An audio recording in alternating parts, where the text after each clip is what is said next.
Hello dear student. तो हम आज सुनने वाले हैं, देखने वाले हैं डीएनए रिप्लिकेशन के बारे में। डीएनए रिप्लिकेशन आखिर होती क्या है? कॉपिंग of DNA into the multiple copy, मतलब एक डीएनए को बहुत सारे कॉपी में बना देना, ये होता है DNA replication. DNA replication cell cycle के किस फेज में होता है? आपका एस फेज में होता है। ओके, डीएनए रिप्लिकेशन के लिए यहाँ पे 3 मैकेनिज्म दिया गया था जो प्रपोज था, लेकिन एक ही मान्य है। जैसे आप डिस्पर्सिव मैकेनिज्म होता है, कंजर्वेटिव मैकेनिज्म होता है एंड सेमी कंजर्वेटिव मैकेनिज्म। तो डिस्पर्सिव मैकेनिज्म में क्या बताया गया था कि डीएनए जो होता है मीडियम में एक जगह रहेगा, वो छोटे छोटे फ्रैगमेंट में टूट जाता है, फिर मीडियम से न्यूक्लियोटाइड पॉलीन्यूक्लियोटाइड का यूज करके नया डीएनए, मतलब डीएनए था वो छोटे छोटे टुकड़ों में टूटा, फिर वो बड़ा डीएनए बन गया अच्छे से। ये इसको डिस्कार्ड कर दिया गया, माना नहीं गया। फिर कंजर्वेटिव मैकेनिज्म आया कि मीडियम में डीएनए प्रेजेंट रहेगा, उसमें कुछ नहीं बदलाव होगा, उसको देख के उसके ही जैसा कॉपी डीएनए का दूसरा बन जाएगा मीडियम में by the use of polynucleotide from the media. ठीक है, जैसे आप है, आप खड़े हैं, आपको देख के आपका कोई कॉपी बन जा रहा है, क्लोन बन जा रहा है, ये भी माना नहीं गया था।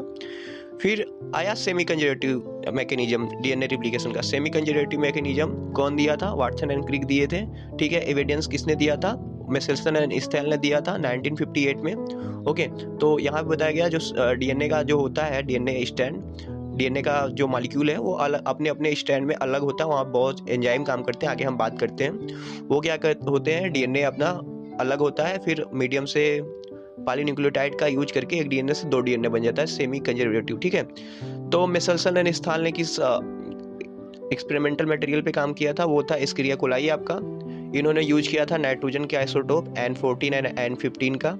इन्होंने अपने एक्सपेरिमेंट में क्या किया था? बैक्टीरिया को, एस्केरिया कोलाई को कल्चर किया था। ठीक है, कितने जनरेशन तक किया था? 17 जनरेशन तक, मतलब 17 जनरेशन तक किया था। यहाँ पे इन्होंने कल्चर करने के लिए हैवी नाइट्रोजन के आइसोटोप N15 का यूज किया था।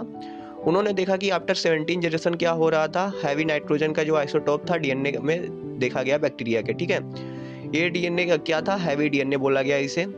तो फिर से उसमें से हैवी डीएनए वाले बैक्टीरिया जो कि जिसमें आपका N15 था, उसको लेके फिर से कल्चर किया गया N14 मीडियम में। तो देखा गया कि उसमें दोनों का इंटरमिक्स देखा जाए, N14 भी आ रहा है, N15 भी आ रहा है। तो इससे प्रूफ होता है कि भाई आपका जो बैक्टीरिया है वो semi conservative method mode of replication show करता है। तो इसके करने के लिए यहाँ से ये भी आपसे पूछा जा सकता है कि उन्होंने सीजियम क्लोराइड का यूज किया था, डेंसिटी ग्रेडियंट सेंट्रीफ्यूगेशन का यूज किया था।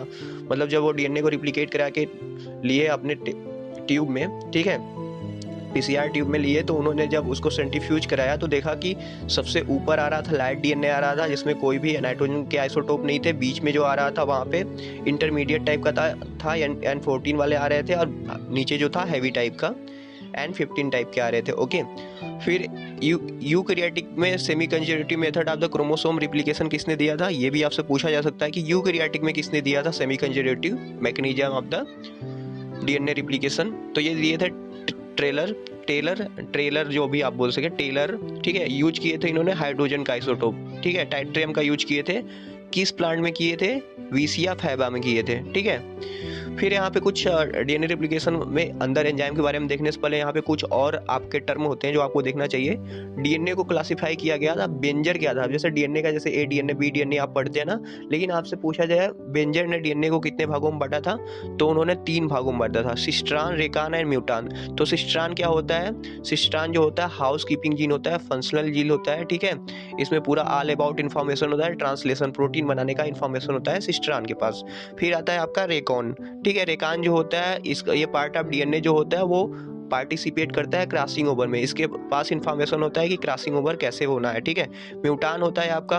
ठीक है, म्यूटान एक स्मॉलेस्ट पार्ट ऑफ डीएनए होता है जो कि एक न्यूक्लियोटाइड तक लॉन्ग हो सकता है और जो अंडरगो म्यूटेशन हो सकता है, मतलब जिसमें म्यूटेशन हो सकता है। ओके, समझ गए ना? बेंजर ने 3 दिया था, सिस्ट्रान, रेकान, म्यूटान। चलिए आगे चलते हैं। अब हम पहले डीएनए रिप्लिकेशन में पढ़ने से पहले हम ध्यान देंगे इसके एंजाइम के ऊपर, कौन कौन से एंजाइम हैं, क्या क्या करते हैं। ठीक है, सबसे पहला एंजाइम यहाँ पे भाग लेने वाला होता है इंडोन्यूक्लियेज। कौन सा? इंडोन्यूक्लियेज। ये क्या करता है?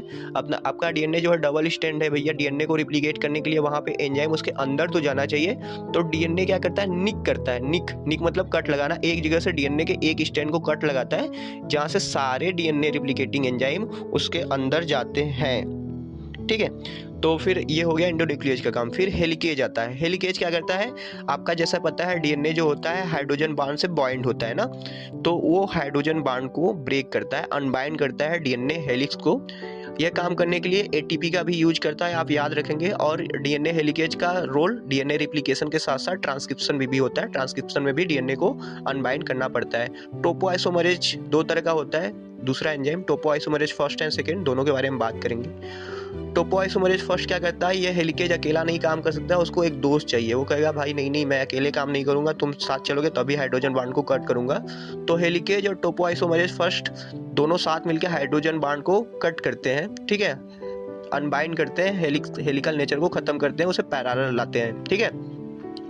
तो टोपोआइसोमरेज कन्वर्ट कर देता है डबल स्टैंडर्ड डीएनए को सिंगल स्टैंडर्ड डीएनए में, जिससे कि रेप्लिकेशन फॉर्म का फॉर्मेशन हो जाता है, ठीक है। अब टोपोआइसोमरेज सेकेंड, उसे डीएनए गायरेज भी बोलते हैं। ये क्या करता है, जैसे जैसे डीएनए का बाइंडिंग हटता है ना तो आगे क्वाइलिंग होने लगता है, सुपर क्वाइलिंग, ठीक है। जैसे आप कोई रस्सी है उसका खोल रहे हैं गांठ तो आगे और गांठ लगती जाती है ना, तो ऐसा करके तो सुपर क्वाइलिंग को हटाने के लिए आपका टोपोआइसोमरेज सेकेंड काम करता है। आप कुछ बातें नोट कर लेंगे। यहाँ पे कुछ इनिबिटर है जो जैसे टोपोआइसोमरेज फर्स्ट एंड सेकेंड है, इनिबिटर की तरह काम करते हैं। कैम्फोथेसिन है, ठीक है, कैम्फोथेसिन है। ये अगर डीएनए रिप्लिकेशन के इस टाइम पे डाल दिया गया मीडियम में अपने, तो क्या होता है, डीएनए का अनबाइंडिंग ही नहीं होगा, वो टोपोआइसोमरेज फर्स्ट को इनिबिट कर देगा। फिर डक्सोरुबिसिन है, डक्सोरुबिसिन, ठीक है, ये भी एक एंटीबायोटिक है। अगर इसे आप डाल देंगे तो सुपर क्वाइलिंग नहीं हटेगा और मतलब टोपो सेकेंड को ही इनिबिट करता है। अब क्या हुआ भैया, आपका रेप्लिकेशन फॉर्क बन चुका है। अगर आप रेप्लिकेशन फॉर्क को वैसे ही रहने देंगे, ओके, रेप्लिकेशन फॉर्क अगर वैसे ही रहा तो आपका क्या होगा, फिर से रीबाइंडिंग हो जाएगा, डीएनए फिर से हाइड्रोजन बॉन्ड बना देगा। तो अब उसको रोकने के लिए कुछ तो करना पड़ेगा। तो वहाँ पे काम करता है आपका सिंगल स्टैंडर्ड बाइंडिंग प्रोटीन, ठीक है, सिंगल स्टैंडर्ड बाइंडिंग प्रोटीन। ये सिंगल स्टैंड के डीएनए के सिंगल स्टैंड पे जाके बाइंड हो जाते हैं और फिर से रीजॉइनिंग को नहीं होने देते हैं, ठीक है, प्रिवेंट करते हैं again the pairing of between separated complementary DNA stand को, ठीक है, और स्टेबलाइज करते हैं आपके रिप्लिकेशन फॉर्क को, ओके। तो जनरली ये भी पूछा जाता है कि सिंगल स्टैंडर्ड बाइंडिंग प्रोटीन कैसे होते हैं, डाइमर होते हैं, मोनोमर होते हैं, टेट्रामर होते हैं। तो याद रखेंगे कैसा होता है, ये टेट्रामर होता है। फिर अब क्या हो गया, आप देखिए डीएनए आपका स्टेबलाइज भी हो गया। अब क्या होता है, अब एक आता है कि उसे रिप्लिकेशन स्टार्ट करना होता है। तो अब प्राइमेज एंजाइम आता है, प्राइमेज, ठीक है। प्राइमेज ये स्पेशल टाइप के क्या होते हैं, आरएनए पॉलीमरेज होते हैं। एक्चुअली हम बात करें डीएनए रिप्लिकेशन को स्टार्ट करने वाला पहला एंजाइम, मतलब मेन एंजाइम, तो पहला एंजाइम ऐसे कहेंगे तो एंडोन्यूक्लियेज नहीं, वो सब तो यहाँ तक तो आपका ट्रांसक्रिप्शन में भी हो रहा है, सिंगल स्टैंड बाइंडिंग पकड़ के, ये सब सिंगल स्टैंड नहीं, मान लीजिए रिप्लिकेशन फॉर्क तक। लेकिन सबसे अगर क्वेश्चन पूछा जाए डीएनए रिप्लिकेशन को स्टार्ट करने वाला पहला एंजाइम, तो आप कहेंगे आरएनए पॉलीमरेज, याद रखेंगे। तो ये क्या करता है, शार्ट फ्रैगमेंट बनाता है आरएनए का, ठीक है, और ये आरएनए प्राइमर्स बनाते हैं। ये जाके डीएनए पे ना जो होते हैं, डीएनए जो होता है आपका क्या होता है, 5 प्राइम पे आपका फास्फेट होता है, 3 प्राइम पे हाइड्रोक्सिल होता है, तो जाके वहाँ पे बाइंड होते हैं छोटे छोटे फ्रैगमेंट। फिर अब बात करेंगे डीएनए पॉलीमरेज के बारे में। ये मेन एंजाइम होता है आपका डीएनए रिप्लिकेशन के लिए, ठीक है, main enzyme for DNA replication होता है। ये क्या करता है, पॉलीन्यूक्लियोटाइड का यूज करके डीएनए फ्रैगमेंट को बनाता है, मतलब एड करता है और उसके कंप्लीमेंट्री बना देता है, okay. It polymerise the nucleotide and form the polynucleotide chain of DNA, ऐसे इंग्लिश में आप बोल सकते हैं। तो 3 तरह का प्रोकैरियोटिक में डीएनए पॉलीमरेज होता है। कौन कौन होता है, डीएनए पॉलीमरेज हेल्प, ठीक है, ये इसमें एक्सोन्यूक्लियेज एक्टिविटी भी होता है 5 प्राइम से 3 प्राइम, ओके, और पॉलीमरेज एक्टिविटी भी होता है। तो DNA polymerase 1 enzyme mostly repairing में काम करता है। डीएनए पॉलीमरेज 2 एंजाइम भी होता है। 3 जो होता है डीएनए पॉलीमरेज 3, ये मेन रिप्लिकेटिंग एंजाइम इसे बोलते हैं। अब कुछ एडिशनल पॉइंट आप याद रखेंगे कि जो आपका डीएनए पॉलीमरेज 1 होता है वो फर्स्ट डिस्कवर्ड किया गया, डीएनए पॉलीमरेज एंजाइम में डिस्कवर्ड किया गया था आपका कॉर्नबर्ग के द्वारा फ्रॉम द एस्केरिया कोलाई। तो इसे हम कार्डमर एंजाइम ही बोलते हैं। क्रेंस जो थे साइंटिस्ट, उन्होंने डीएनए पॉलीमरेज सेकेंड और थर्ड की डिस्कवरी किया था। कहाँ से किया था, म्यूटेंट वैरायटी ऑफ एस्केरिया कोलाई से किया था, ओके। फिर आप एक पॉइंट और याद रखेंगे कि डीएनए पॉलीमरेज 1 एंजाइम एक ऐसा एंजाइम था जिसका यूज किया गया था सबसे पहले in vitro synthesis of DNA, मतलब लैब में डीएनए सिंथेसिस करने के लिए डीएनए पॉलीमरेज 1 का यूज किया गया। अब देखिए, अभी तो हम देखिए प्रोसेस नहीं देख रहे, अभी हम एंजाइम बस देख रहे हैं। फिर लास्ट में एक एंजाइम और काम करता है, डीएनए लाइगेज, इसे हम जेनेटिक गम या जेनेटिक ग्लू भी बोलते हैं। ये फॉर्मेशन फास्फोडाइस्टर बॉन्ड करता है बिटवीन द डीएनए फ्रैगमेंट, ओ का जाके फ्रैगमेंट बनते हैं। अभी हम जब प्रोसेस देखेंगे तो अभी अच्छे देखेंगे, ठीक है। इसका यूज हम जेनेटिक इंजीनियरिंग में भी करते हैं। अब देखिए, अब हम प्रोसेस में बात करते हैं, एकदम क्लियर कट होकर आप सुनेंगे और याद हो जाएगा। क्या होता है, सबसे पहले आपका डबल स्टैंडर्ड डीएनए होता है, उसमें एंडो न्यूक्लियर जाके कट लगाता है, एंडो न्यूक्लियर जाकर कट लगाया, उसे सारे रिप्लिकेटिंग एंजाइम रिप्लियोसोम बोलते हैं, ठीक है, रिप्लियोसोम सारे अंदर इंटर करते हैं, ठीक है, अंदर जैसे ही इंटर करके वहां पे ओके, तो वहाँ पे हेलिकेज और गायरेज ये सब मिलके काम करते हैं और डीएनए का क्या होता है, रिप्लिकेशन फॉर्क बन जाता है, और उस रिप्लिकेशन फॉर्क को सिंगल स्टैंडर्ड बाइंडिंग प्रोटीन द्वारा क्या कर दिया जाता है, स्टेबलाइज कर दिया जाता है। ओके, रिप्लिकेशन फॉर्क जो होता है वाई शेप्ड का होता है। फिर डीएनए सिंथेसिस को इनिशिएट करने के लिए आरएनए प्राइमर की ज़रूरत होती है। देखिए, initiation of the DNA synthesis करने के लिए आरएनए पॉलीमरेज जो कि प्राइमेज एंजाइम बनाएगा, ये एक्ट करता है स्टेपिंग स्टोन। एक्चुअली में डीएनए पॉलीमरेज को पता नहीं होता है कि किस डायरेक्शन से किस डायरेक्शन में डीएनए का सिंथेसिस कराना है, तो वो डायरेक्शन बताता है कि भाई तुम्हें 5 प्राइम से 3 प्राइम डायरेक्शन में डीएनए का सिंथेसिस कराना है। ओके, 3 प्राइम पे OH होता है, उसको हटा के रिप्लेस कर करके वहाँ पे न्यूक्लियोटाइड को ऐड करता है। अब डीएनए सिंथेसिस में थोड़ा सा आप एकदम ध्यान से सुनेंगे, 2 मिनट में हो जाएगा।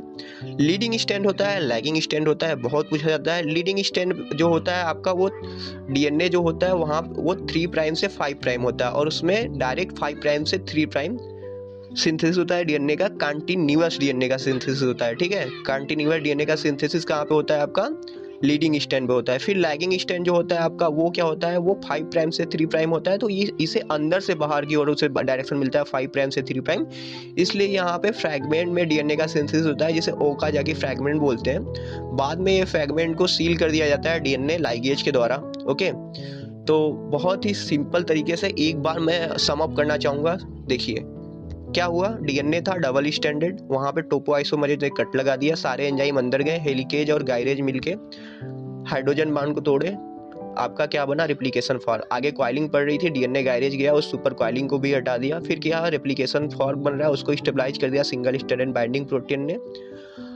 डीएनए सिंथेसिस को आरंभ करने के लिए आपको चाहिए आरएनए प्राइमेज, जो कि आरएनए के मॉलिक्यूल बनाएगा, आरएनए पॉलीमरेज जो कि रास्ता दिखाएगा डीएनए पॉलीमरेज को, तो वो जाके वहाँ पे बाइंड होगा, फिर डीएनए पॉलीमरेज को 5 प्राइम से 3 प्राइम का डायरेक्शन मिल जाएगा, डीएनए सिंथेसिस शुरू हो जाएगा, ठीक है। और बाद में वो जो आपका लैगिंग स्टैंड रहेगा, उसमें डिसकंटिन्यूअस सिंथेसिस ऑफ डीएनए होता है, उसको आपको लाइगेज की सहायता से भर दिया जाएगा। ऐसे होता है सिंपल सा रिप्लिकेशन। अगर यूकैरियोटिक की बात करेंगे तो वो टफ होगा, लेकिन ये एकदम बेसिक है, आपको एंजाइम के बारे में क्लियर कट आइडिया होना चाहिए, ठीक है। अब कुछ और इम्पोर्टेंट पॉइंट हम देख लेते हैं, रिप्लिकेशन से ही आप सबको समझ में आ ही रहा होगा, ठीक है। रिप्लिकेटिंग जो आपका जैसे होता है ना, ये थोड़ा सा आप याद रखेंगे, मोनोसिस्टानिक और पॉलीसिस्टानिक, ठीक है। मोनोसिस्टानिक और पॉलीसिस्टानिक कहाँ पे होता है, मोनोसिस्टानिक आपका जो होता है, मोनोसिस्टानिक एमआरएनए जो होता है प्रोकैरियोट में होता है, पॉलीसिस्टानिक जो होता है आपका यूकैरियोट में होता है। और ये भी देखेंगे कि जो इनिशिएशन साइट होता है ओराई साइट, ठीक है, ओराई साइट के बारे में नहीं बताया मैं, ओराई साइट वही होता है जहाँ से डीएनए सिंथेसिस रिप्लिकेशन स्टार्ट होता है। तो देखिए प्रोकैरियोटिक में आपका एक ही ओराई साइट होता है, बहुत इंपॉर्टेंट है, कैसे स्किप हुआ।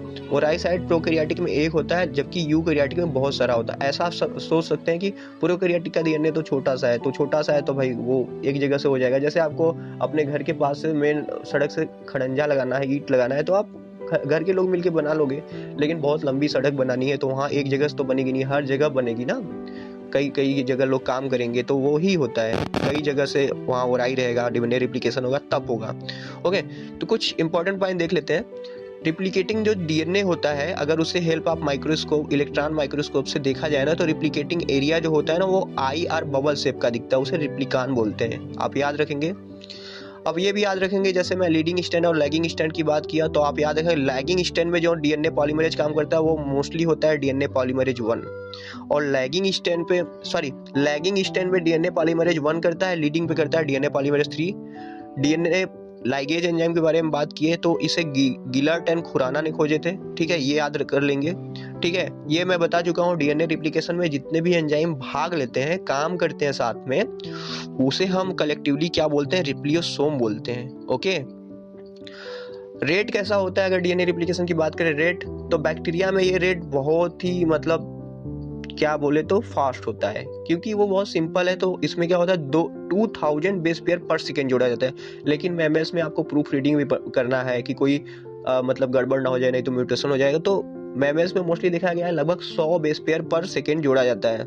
ओके, ये भी याद रखेंगे, इस क्रिया कोलाई का जो डीएनए है रिप्लिकेट करने के लिए उसको कितना मिनट लगता है, 19 मिनट लगता है। फिर और सारे बहुत चीज़ हैं, ये एकदम बेसिक था, ठीक है। मैं बेसिक इसलिए बताया कि आप सबको थोड़ा रिकॉल हो जाए। अभी इस पे हम एमसीक्यू भी करने वाले हैं, तो जो भी मैं एमसीक्यू कराऊंगा जिस टॉपिक पे, तो मैं चाहूँगा कि एमसीक्यू कराने से पहले उसको ऐसे ही ऑडियो बुक के फॉर्म में आपको दे दिया जाए कि आपको थोड़ा सा रिवाइज हो जाए। मोस्टली आपको आता सब कुछ है, बस रिवाइज करना है। चलो फिर मिलते हैं नेक्स्ट वीडियो में। Thank you for listening this audio book.